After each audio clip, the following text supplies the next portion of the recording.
Well, well, well. Hi, everyone. Welcome to Write Your Narrative, a weekly podcast where we are going to be discussing everything street art related happening in South Florida. I'm your host, Pascal D. from Talking Off the Wall.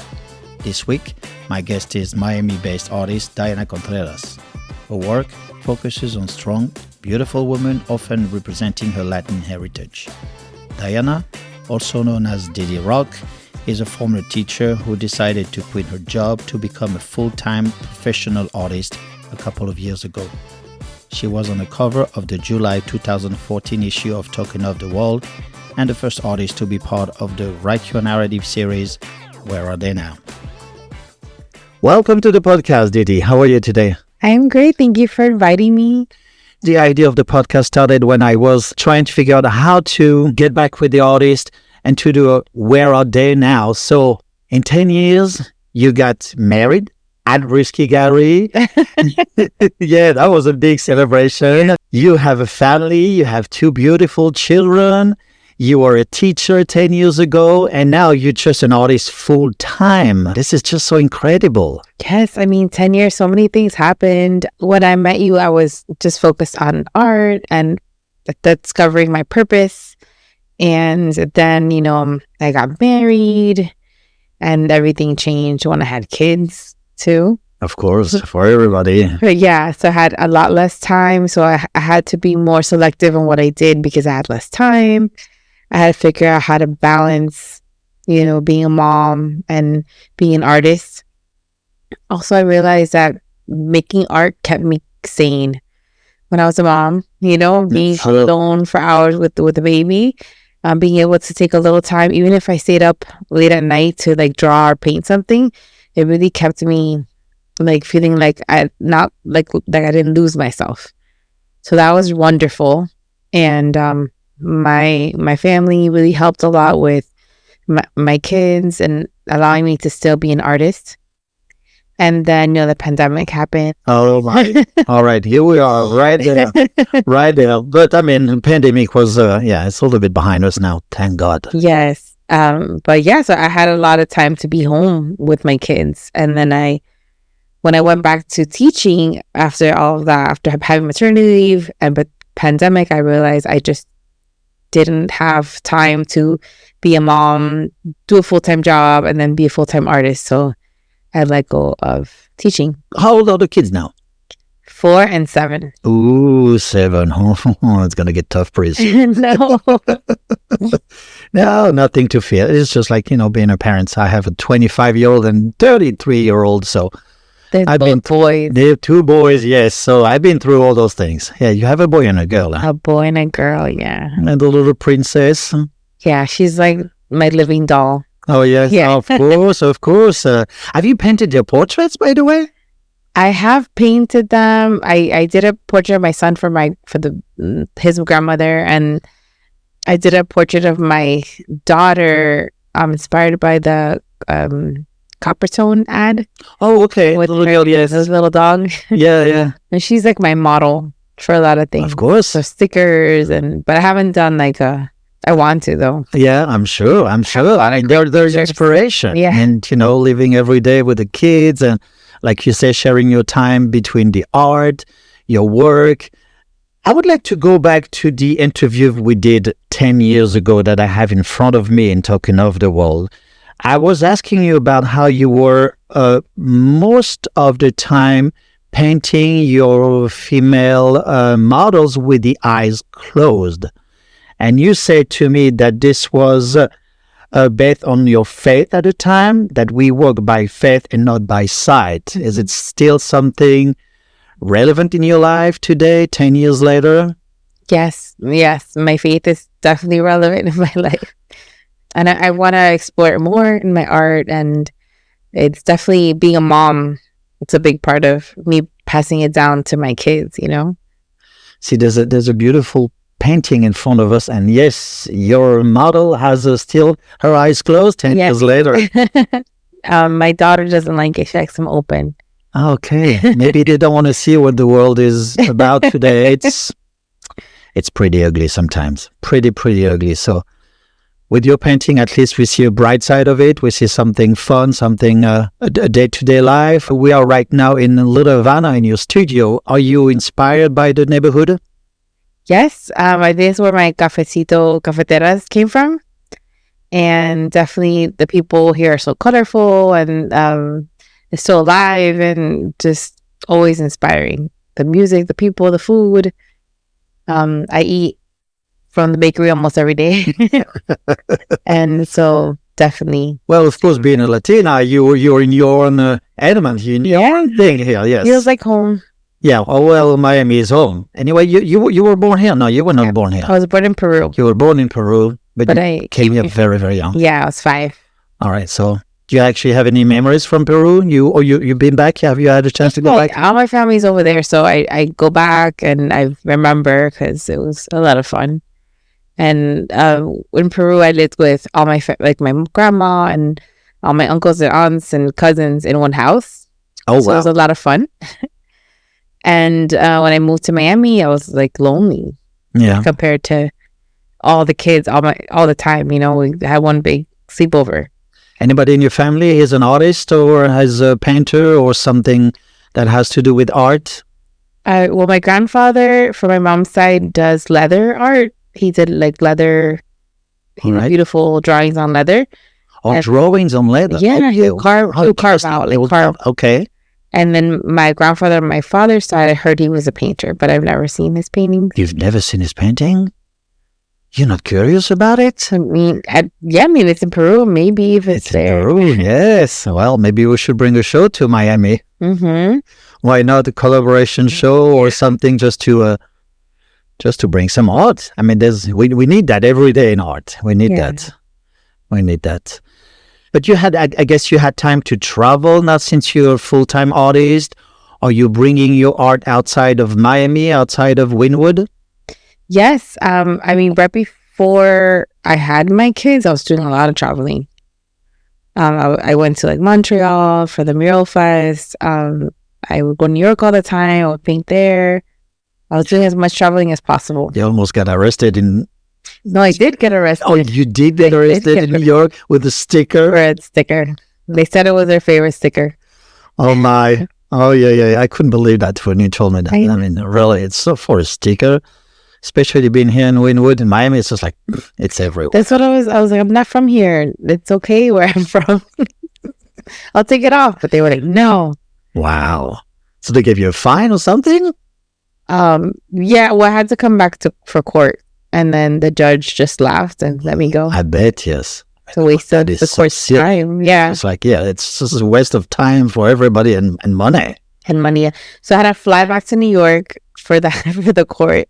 And when I did that, I ended up painting a mural with Lexi Bella in New York. Okay. Oh, so you didn't waste your time. No, never. I always go, there's always a reason. So I went and I painted a mural with Lexi, and there was another girl, Alejandra Henry, and she was taking pictures of us, and she took a picture of my hand, spray painting, and that became the poster of her movie, Heroine, Street Art Heroine. Oh, yeah, I had seen it. I had my nails. Yours, man? I had my nails done for court, because I never had my nails done because of paint. Yeah. But because I was going to court, my nails were pretty, and I was spray painting, and that was the poster. No way! I've seen that poster. Yes, I haven't seen the movie. I think it's on mine. I think it's on Netflix. On Amazon. Amazon and Netflix. Yeah. On Prime. Yeah, it's on Prime. Yeah, it's on my list. All right. Well. So I think there's always a reason. There's always a reason. It turned out to be something fun to talk about. Yeah. Because this is really what I want to hear about in that right your narrative. It's just like the juicy story, something fun, something that maybe nobody knows. And how? Yeah, I didn't even know that was my hand until later. So it was like, oh, that's your hand from that day. I was like, my nails. And my nails would never look like that. Well, it's hard because, I mean, you're doing just so much. So between the studio life and street art on the street, the murals, what is that, like a 50% of your work, or what's the balance? Yeah, it's about 50-50. When I do things on the street, it'll be like commercial. It'll be a commission for somebody, or I really do anything just for me, or unless the client allows me, do whatever you want, which I love.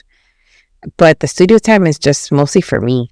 I just do my personal work, my own, whatever I want to do. All right. So any projects, something coming up? Yes. Oh, I have this project here that I did, and it's a collaboration with Glamour Hippie. Okay. It's a art jewelry designer here in Florida, and we decided to. Or my man introduced me to her, and she thought that would be great if we collabed, and that's how we came up with these. Yeah, I see some really interesting canvases with some jewelry glued on it or something. It's sewed. It's sewed on. Yeah, well, it's It is. So it's women in music, and okay. The designer Jenny, she works with a stylist that works with many Latin artists. So we decided to choose Rosalia, Shakira, and Young Miko to highlight for Women's Month and collaborate. All right. So you're going to be displaying those arts in some galleries? Yeah, we're working on where to display it, but our goal is to gift it to them. Oh, Shakira. She just had a concert in New York. Yeah. In Times Square. I just read. So like, wow, 40,000 people in Times Square. Yeah. Something huge. So you just missed an opportunity to bring it to her over there. I know. It's a surprise. Next time. She lives here, so. Yeah, well, yeah. So she lives in Miami, so that'll be easier maybe to somehow get in touch with her. I don't know. I don't think it's that easy, but... Well, I did meet her when I was 18. Okay. So she's only a few years older than me. So this is one part of the collaboration. And since you work, your studio is in a building with other artists. You do have other collaboration. I heard that Antes is in the studio, who's going to be with us in a podcast in a couple of weeks. We have Jesse Rivera, the Bear Champ, also in the building. He's not here with us today, but his work is here. Yes, I love collaborating, and since we share a studio, it's easy and fun for us to collaborate, and we're working on a piece right now. We did one last year. Yes. That's called Beauty and the Bear. Beauty and the Bear. And then now we're doing another one. It's about love. Which is going to be The Bear and the Beauty? I think it's like about love. Oh, man. It's like over the Miami skyline. And so it's based off the painting by Marc Chagall. Okay. Not the title, but it's the Floating People.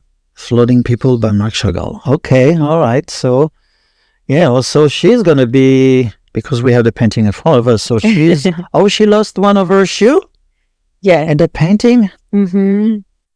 What happened to her shoe? She just got head over heels. Oh, right. So she's going to be in the Bear's Harm. And... All right. Well, can't wait to see that painting and display in some gallery. Maybe Win 317. My favorite gallery. A lot of our favorite gallery. Yeah, since Brisky is long, long gone. That was such a great place. I mean, this is with Louis Valle, who's going to be on the podcast also. I guess you can imagine. I called all the friends. Yeah. So we can have everybody pretty much within a few weeks. Well, we wrap up a lot of things. What else should we talk about? So 10 years. A mom, the traveling, full-time artist.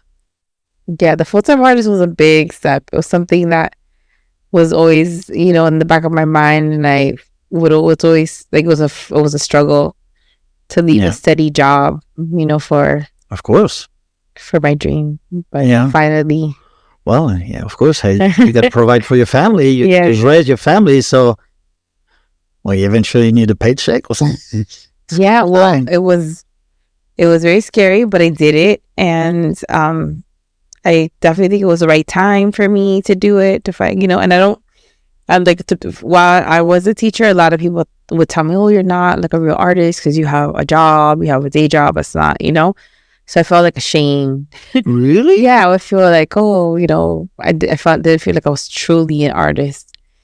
But now that I left my job, I don't think it was bad to have a day job. I think that really supported my art, and I could do whatever I wanted. I didn't have to worry about it was gonna sell or someone liked it, Yeah, because of course. I was financing my own artwork. So I feel now that I'm on their side, I'm like, there was nothing wrong with that. That was great. Of course, there was nothing wrong. I still was an artist, and now that I'm relying only on this, I'm finding creative ways to make money that before I wouldn't.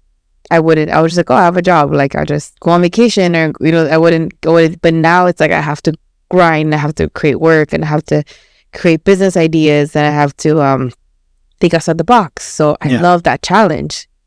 I think it's great, for me, and it's giving me a whole bunch of new ideas, collaborations. Of course, yeah. Making me just exercise another part of my brain, like a business smart, Well, yes, a lot of artists don't really have that side totally together sometimes. Yeah. Well, it is hard. I got a manager who helps me so much. And I'm just building a team. I have art assistants now, like painters. So I'm building a team. And I think that's what's going to take me to the next 10 years. All right. You also have a great family support. Oh, yeah. I mean, he's an artist too? Or he was an artist? Yeah. Oh, yeah. He does graffiti. He does graffiti? He's like, I'm not an artist, but yeah, he... Is he still doing graffiti once in a while, from time to time? Barely. But he likes to help me. So we'll go to Mexico, and I'll take him with me as my assistant, and we'll paint, and we'll have fun. Okay. It's a little family trip. So we've gone to Mexico together. We've gone to California together to paint, and it's so great because it's all paid for, and we get to do what we love to do. Exactly. It's a dream. So what about the kids in that case when you... we bring them. We bring them with us sometimes. I went to Denver with the kids. I was painting, which was stressful but great. Yeah. But I have a great grandmother. I have awesome. They have great grandmothers that help so much. Take over. Take them to school and everything. Yeah, well, there's nothing better than a family support to really give you some freedom, like you say, becoming an artist, thinking about tomorrow, putting work together. But then you say you have a manager now? Yeah. Oh, so what's the work of a manager? Well, one great thing that she does is, before I used to always wait for work to come to me. I wait for like an email or opportunity, but working with her, I can now come up with ideas or people I want to work with, and then she reaches out to them and proposes, proposes projects, negotiates for me. Yeah, all of that stuff that I hate doing. So I just focus on my art, like everything else, And I love that now we're being proactive, and now we're the ones looking for, contacting companies, contacting brands to work together, and make opportunities for myself that before I would just, I was passive about it, just waiting for it because I already had a job. But now we're being aggressive and going after what we want. Good. Yeah. So you are reaching out to companies. Yeah. Okay. My work could work with you, with your aesthetic, with the different things like this. Yeah. Yeah. That's interesting to see. That's good. It's definitely something new for you. You've been working with her for a year or two? Yeah. All right. Like about 2 years. 2 years. It's a year, and then it was in January, so it'll be like, all right, next January will be 2 years. Well, let's get to that last part of the show. I do have some quotes, and I usually find interesting to see the reaction, to see how you can answer a quote, or if they inspire you, if there's something. So let's play the game. We have 5 quotes in front of you. So just for you to know, folks, she doesn't know what they are, but this is all about art. And then if really the first one does not say anything to you, you can pick another one. All right, let's see. What does it say on it? Art enables us to find ourselves and lose ourselves at the same time. I like that. Well, I definitely agree, because I feel like when I stopped doing art, like I was lost. Like I didn't know who I was. And when I started back doing art, the first time I painted after years of not painting, I cried, and I felt like this is what I'm supposed to be doing. So I feel like art helped me find myself. And at the same time, when I'm creating something, I get lost in creating moment, and I get zoned out, and I spend hours and hours on it, and time just passes. So you lose yourself. You lose yourself, and the time goes, and Yeah. you go from one place to the other place, and it's a little bit like when you're on TikTok. You go from one video to the next video to the next video, and whoops, it's 4 o'clock in the morning. Yeah. But, It's but bedtime. what's so great is my husband, like, he doesn't freak out when I'm gone that late. Yeah. So you do paint mostly, I mean, I would say most of the time in the studio. You do paint at home sometimes also? You bring, no, I can't because of the kids. because of the children. Paint with me, and they'll want food or snacks or something. So I can't. Right now they're so little that they Yeah. I can't. Sometimes they come to the studio, I'm sure. but I have to work. I'm happy I have the studio to escape and To escape, yes. concentrate and work Yeah. here. Just to be yourself and to be just surrounded by all the different things you have, all your paint, all your brushes, so this is really where you create. And to me, this is really something nice, something very interesting. When this past 10 years, I've been sharing artists when they allow me to come to the studio to see the magic side that Yeah. very, very few people got to see. So I think this is always a sweet, very nice treat.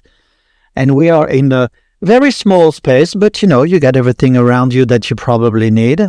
It's actually pretty neat, pretty organized. I cleaned up for you. Oh, you did clean up, yes.